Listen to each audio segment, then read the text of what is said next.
교육 6장 1절 생리학의 연구 나를 지으심이 신묘막측하심이라. 시편 139편 14절. 사람의 정신과 영성은 육체를 통하여 이루어지고 나타나는 것이므로 정신적 활력과 영적인 힘은 바로 신체적인 힘과 활동에 크게 좌우되며 신체적인 건강을 증진시키는 일은 곧 건강한 정신과 균형진 품성의 발달을 증진시키는 일이 된다. 건강하지 못한 사람은 누구나 자신과 이웃 그리고 창조주 하나님께 대한 그의 의무를 분명하게 이해할 수도 또 이행할 수도 없다.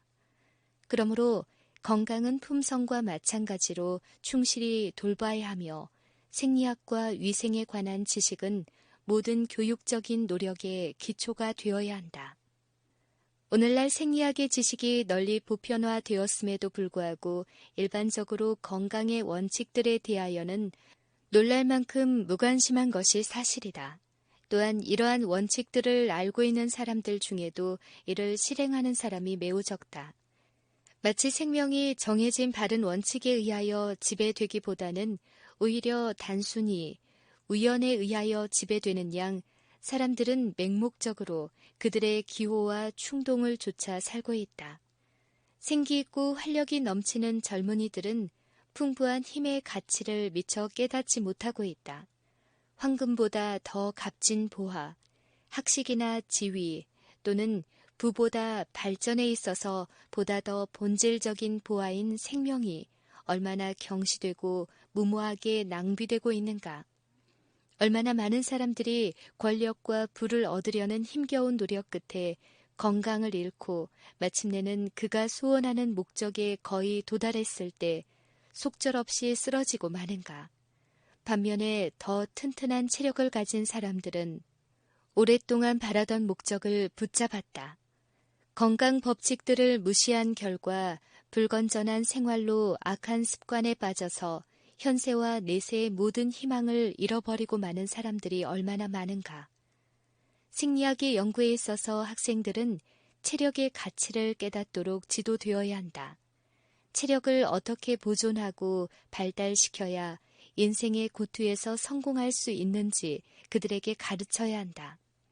아이들은 어려서부터 생리학과 위생학에 관한 기초 지식을 간단 명료하고 쉬운 내용으로 배워야 한다. 이런 건강교육은 가정에서 어머니로부터 시작되어 학교에서도 충실히 계속되어야 한다. 학생들이 상급반으로 진학함에 따라 이런 건강교육을 계속 실시하여 그들의 생명이 담긴 신체를 스스로 돌볼 만하게 되기까지 충분히 가르쳐야 한다.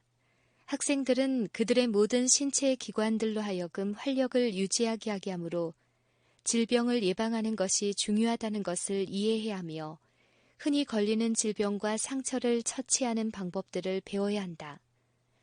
모든 학교마다 생리학과 위생에 관한 교육을 실시해야 하며 가능한 한 신체의 구조와 그 기능들을 설명하는 교재들과 몸을 돌볼 수 있는 실비들을 구비해야 한다.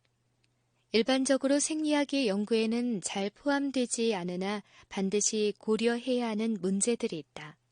그것은 생리학이라는 제목으로 학습되는 많은 전문적인 지식보다 훨씬 더 큰 가치가 있는 문제이다.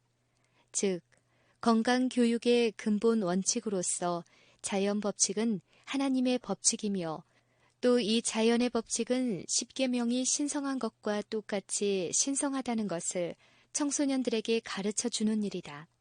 하나님께서는 우리 육체의 모든 기능들을 지배하는 법칙들을 신체의 신경과 근육과 섬유 조직에 기록하셨다. 이 법칙들을 부주의로 혹은 고의로 범하는 것은 창조주 하나님을 거스리는 죄가 된다. 따라서 이런 자연 법칙에 관한 완전한 지식을 가르쳐 주는 일은 얼마나 요긴한 일인가.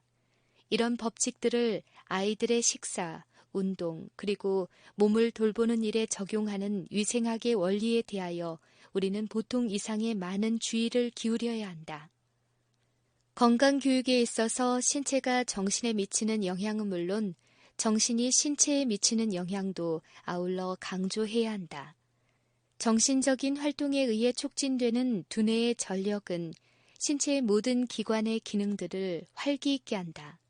그리고 그렇게 얻어진 신체의 기능의 활력은 질병을 저항하는 데에 헤아릴 수 없는 큰 도움을 준다.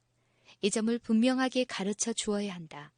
건강을 유지하고 회복하는 일에 있어서 인간의 의지력과 자제력의 중요성에 대하여 분노, 불만과 이기심 또는 순결하지 않은 마음은 건강을 해치는 파괴적인 영향을 주는 반면에 즐거움, 남을 위하는 마음, 감사하는 마음 등은 놀라운 생명력을 가지고 건강을 증진시킨다는 것을 분명하게 가르쳐야 한다. 마음의 즐거움은 양약이라 라고 한 성경 말씀 가운데에는 우리가 생각해 보아야 할 많은 생리학적인 진리가 담겨져 있다. 하나님께서는 내 마음으로 나의 명령을 지키라. 그리하면 그것이 너로 장수하여 많은 해를 누리게 하며 평강을 더하게 하리라.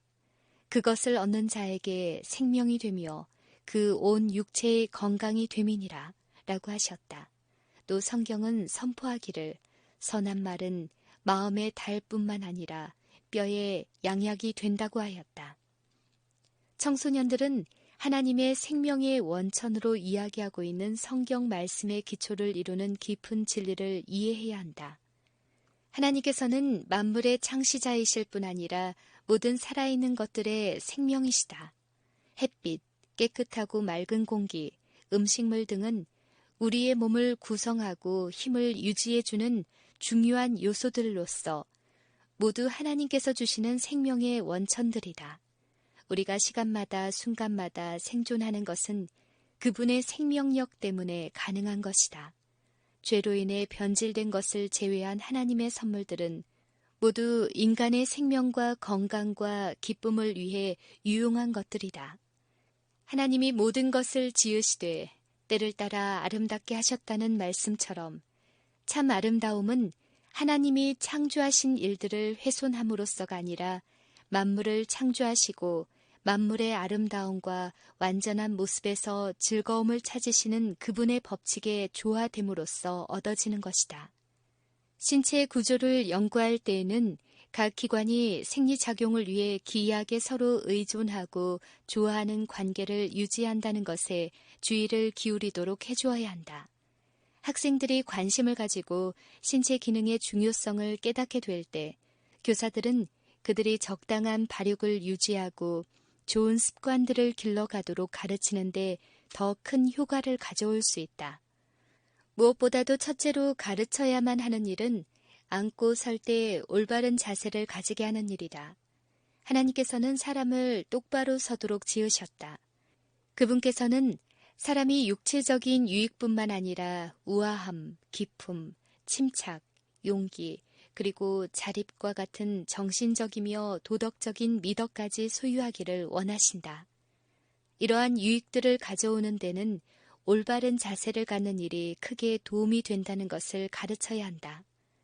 교사들은 이 점을 모범과 교훈을 통해서 가르쳐야 한다. 바른 자세란 어떠한 것인가를 모본으로 보여주고 항상 그런 자세가 생활에서 유지되도록 강조해야 한다. 올바른 자세 다음으로 중요한 것은 호흡과 음성의 훈련이다. 곧게 앉고 곧게 서는 사람은 그렇지 않은 사람보다 더욱 올바르게 호흡할 수 있다. 교사들은 학생들에게 깊은 호흡, 즉 심호흡의 중요성을 인상 깊게 가르쳐야 한다. 호흡기관의 건강한 활동이 혈액순환을 돕고 몸 전체의 조직을 활기 있게 하고 식욕을 돋구고 소화를 촉진시키고 깊고 기분 좋은 단잠을 자게 하므로 신체를 활력 있게 할 뿐만 아니라 정신을 진정시키고 마음을 평온하게 한다는 것을 가르쳐 주어야 한다. 그리고 심호흡을 가르쳐 주는 동시에 생활에서의 그 실행도 강조해야 한다. 이렇게 심호흡을 촉진하는 연습을 시켜서 그 습관이 생활에서 확립되도록 해야 한다. 발성의 훈련은 체육에 있어서 또 다른 중요한 한 부분을 차지한다. 이 일은 허파를 넓히고 튼튼하게 하므로 질병을 예방하게 한다. 글을 읽든지 말을 할 때에 확실하고 올바른 발성을 하려면 호흡을 할 때 복부 근육이 최대한 충분하게 운동하게 하고 호흡 기관이 압박을 받지 않게 하라. 힘을 목의 근육에 주지 말고 복부의 근육에 주도록 가르치라. 그렇게 하면 목과 허파에 큰 피로를 주지 아니하고 이런 기관들을 보호함으로 심한 질병을 예방할 수 있다. 분명한 발음, 순하고 잘 조화된 어조, 그리고 너무 빠르지 않은 말씨를 쓰도록 세심한 주의를 기울여야 한다. 이런 일들은 건강을 증진시킬 뿐 아니라 학생의 학업에도 기쁨과 능률을 크게 더하여 준다. 건강에 대하여 가르칠 때에 몸에 꼭 끼는 옷을 입거나 끈을 사용하여 몸을 묶는 것이 생명 유지에 필요한 활동들을 저지하는 얼마나 어리석고 해로운 습관인가를 보여주는 기회를 가질 수 있을 것이다. 비위생적인 양식의 복장으로 인해 수많은 질병들이 생기므로 이 점에 대하여도 주의 깊이 가르쳐야 할 것이다. 엉덩이나 신체의 어떤 다른 기관들을 압박하는 의복을 입는 것이 위험하다는 것을 학생들로 하여금 깨닫게 해야 한다. 의복은 충분한 호흡을 할 수 있고 양팔이 아무런 어려움이 없이 머리 위로 올라갈 수 있도록 넉넉히 만들어야 한다. 허파를 압박하는 것은 그 팽창을 저지할 뿐만 아니라 소화와 혈액순환의 과정들을 방해하므로 전신을 나약하게 만든다. 이런 모든 나쁜 생활 양식들은 육체적인 힘과 정신적인 힘을 저하시키며 학생들의 보다 나은 신체적인 발달을 방해하고 자주 그의 성공을 저해하는 일의 원인이 된다.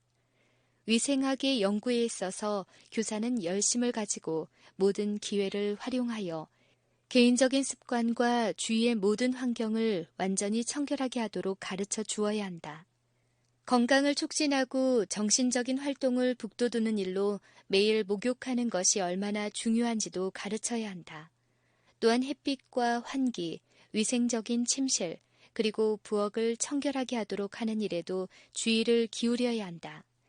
건강에 좋은 위생적인 침실, 극히 청결한 부엌, 맛있고 정성스럽게 차려진 식탁이 가족의 행복을 증진시키고 찾아오는 지각 있는 손님의 호의를 사는 일에 있어서 값진 가구로 방을 장식하는 일보다 더 유익하다는 것을 가르쳐 주어야 한다.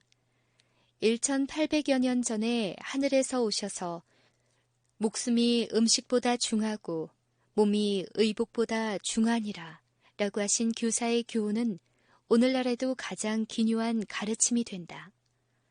생리학을 연구하는 학생들은 자신들의 연구의 목적이 생리 기능의 어떤 사실이나 원리에 대한 지식을 얻는 데만 있지 않다는 것을 배워야 한다. 지식 그것만으로는 그리 유용하지 않다. 학생들은 환기의 중요성이 무엇인지를 알아야 한다. 또 환기로 방이 신선한 공기로 채워지더라도 그들의 허파에 충분한 공기가 채워지지 않고서는 불완전한 호흡으로 인하여 몸이 고통을 받게 된다는 사실도 이해해야 하며 이에 대한 실천이 따라야 한다. 이와 마찬가지로 청결의 필요가 이해되고 필요한 설비들이 공급된다 할지라도 이를 이용하지 아니하는 한 이것들은 다 쓸데없는 일임을 알아야 한다. 이런 원칙들을 가르치는 데 있어서 가장 크게 요구되는 것은 학생들로 하여금 이 모든 것의 중요성을 깨닫고 그것들을 성실히 실행하게 하는 일이다. 하나님의 말씀은 가장 아름답고 인상 깊은 표현을 통해 그분께서 우리의 신체 조직에 얼마나 큰 관심을 가지고 계시는지, 그리고 그 신체 조직을 최선의 상태로 보존해야 하는 우리의 책임이 얼마나 큰지 잘 말해주고 있다. 너희 몸은 너희가 하나님께로부터 받은 바 너희 가운데 계신 성령의 전인 줄을 알지 못하느냐. 너희는 너희의 것이 아니라 누구든지 하나님의 성전을 더럽히면 하나님이 그 사람을 멸하시리라. 하나님의 성전은 거룩하니 너희도 그러하니라. 우리의 육체는 하나님께서 거하기를 원하시는 성전이므로 몸을 청결하게 하고 높고 고상한 생각이 깃드는 곳으로 간직해야 한다는 사상을 학생들이 깨닫도록 가르쳐야 한다. 생리학을 공부하면서 인간이 참으로 신묘막측하게 지어졌다는 사실을 깨닫게 될 때 그들은 경외심을 갖게 될 것이다. 하나님께서 만드신 것을 훼손하기보다는 창조주의 영광스러운 계획을 성취하기 위하여 그들은 가능한 한 최선을 다하려는 선한 욕망을 가질 것이다. 그리하여 인간은 건강 법칙을 준행하는 것이 어떤 희생이나 자아를 부정하는 일이 아니라 사실 그대로 측량할 수 없는 특권과 축복으로 생각하게 될 것이다.